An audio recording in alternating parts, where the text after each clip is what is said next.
And welcome back to HypeTrain. We've got another kind of history reaction from the Simple History channel. And we, if you wasn't aware, did a reaction to Oversimplified, the Russian Revolution not long ago. And they talked about somebody none other than Rasputin within that segment. Oh, yes. So we was like, oh, that'd be good to understand or learn maybe a little bit more about Rasputin. So this is actually called Rasputin, the man who wouldn't die. We did kind of see that in the Oversimplified where like he was like the magic man, wasn't he? He was, yeah. He sort of couldn't be killed in that one. And he could heal people and he couldn't be poisoned, but we know he got shot. Right, yeah. But it'd be interesting to see if there's any more information going in on this, and if there's any other history reactions or we can cover, or other history channels, let us know in the comments below. But in the meantime, I'm quite intrigued to see what else they might have. Should we go for it? Yes. This episode is sponsored by Wix. Go to wix.com/go/simplehistory to create a website today. There you go. Rasputin, the man who wouldn't die. December 30th, 1916.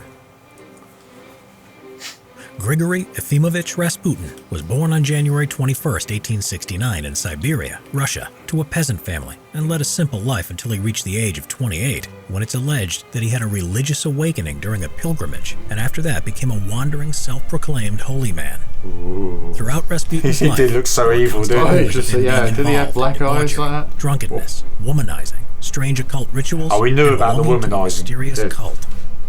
But despite all this, by 1906, Rasputin was a popular high society figure in St. Petersburg and had become friends with Tsar Nicholas II and his family. Yeah. By now, he had become known simply as Rasputin, and the Tsar's wife, Queen Alexandra, increasingly saw him as a prophet and a visionary who could heal her hemophiliac son, Alexei. Oh, yes. That's Over the next 10 years, Rasputin's influence over the royal family and their political decisions grew and grew. This caused much resentment amongst the Russian people and politicians. There were attempts to curtail his power, and there was even an assassination attempt. For on July 12, 1914, a 33-year-old deeply religious peasant woman called Chonya Guseva stabbed Rasputin in the stomach while he was visiting his home village of Pokrovskoy.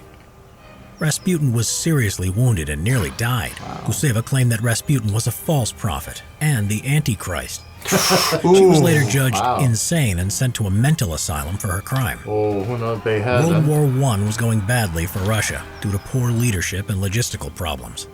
By December 1916, its armed forces were on the brink of collapse. During this time, both Rasputin and the royal family had become incredibly unpopular. Many feared that Rasputin's influence over the royal family was seriously affecting the war effort. So a group of nobles and politicians plotted to kill him. This was led by Prince Felix Yusupov and his young friend Grand Duke Dmitry Pavlovich.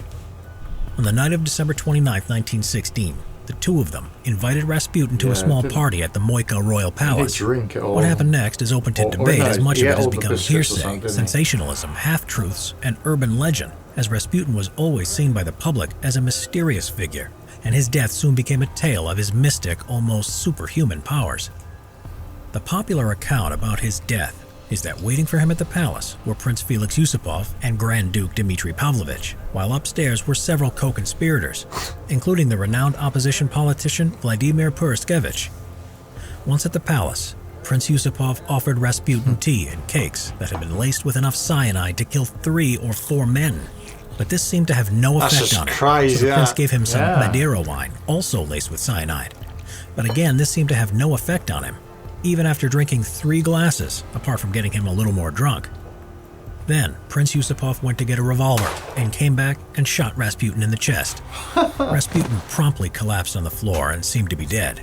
Prince Yusupov then left the palace with the other co-conspirators, one of whom was wearing Rasputin's hat and coat, in the hope that it would give the impression that Rasputin had left the palace to return home. Doing the films, A short while later, the princes returned to the palace, and much to his surprise, the supposedly dead Rasputin leapt up and attacked them.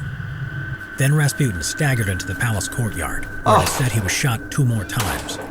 It is then claimed that Rasputin was beaten by Prince Yusupov with a dumbbell, and in the early hours of the morning of December 30th, 1916, was carried to a nearby bridge and thrown into the freezing Malaya Nevka River below. It is said that Rasputin was last seen very much alive, thrashing about in the freezing cold water as he floated downriver, clinging to a lump of ice. 2 days later, on January 1st, 1917, Rasputin's dead body was found under the ice-covered river, approximately 650 feet downstream from the bridge. Some of the details of his murder may have been untrue or exaggerated, but what we do know for certain comes from the official autopsy carried out on Rasputin's body.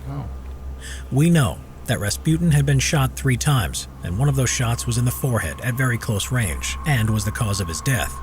That the coroner could find no trace of any poison anywhere in his body. He also concluded that Rasputin was most likely dead when his body was dropped into the river. There were also deep cuts and bruising on his body, but they were not believed to be from a beating as commonly claimed, but to have been done post-mortem when Rasputin's body was dumped into the river through a fishing hole that had been carved into the iced-over river. Prince Felix Yusupov and Grand Duke Dmitry Pavlovich's role in Rasputin's murder was quickly discovered. Queen Alexandra was so angered by the murder that she wanted both of them shot straight away by firing squad without trial. But instead, Prince Yusupov was exiled to his country estate, and Archduke Pavlovich was sent to serve in a Russian army garrison in Persia. Kind of. As for Rasputin, he was buried on January 2nd, 1917, the day after his body was discovered, at a small local church in a ceremony attended by the royal family and a few close friends. Shortly afterwards, the Russian Revolution occurred. Tsar Nicholas II was forced to abdicate, bringing an end to the Russian Empire. Didn't he? Yeah. In a bad way, weren't This Simple History episode was brought to you by Wix. Oh, it's brought to you by Wix. Yeah, that's right. So it's kind of told us a lot of the stuff, obviously, that we already knew. We knew that was going to happen, but it was one of those that he's quite an intriguing story. This very weird kind of bloke. Yeah, I'm trying to think whether I've heard of any films made about him. I'd imagine that's a good one. Yeah, there mustn't there? Just could always Google it, or you could let us know. It would make it's a good title for the film, even just the name, isn't it?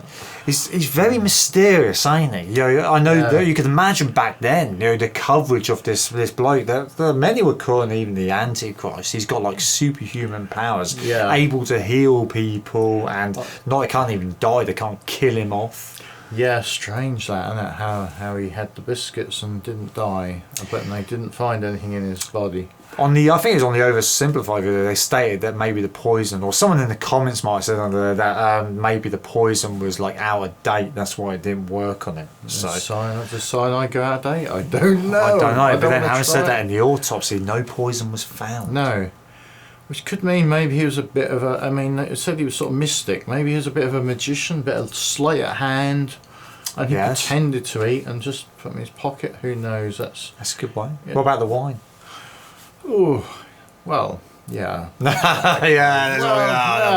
Yeah, tips over his shoulder. I don't know. Like salt. Yeah. I was trying to think of a good way of getting around it. Let us know your thoughts. The pot plant is dying in the corner. Yes, tipping it in there. Yeah, I can see that one now.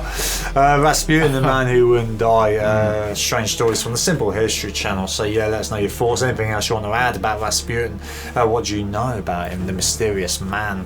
Let us know in the comments. I think we've added everything we need to here. So if you're still here, thanks for joining us. Thank you very much. See you real soon. Catch you on the flip side.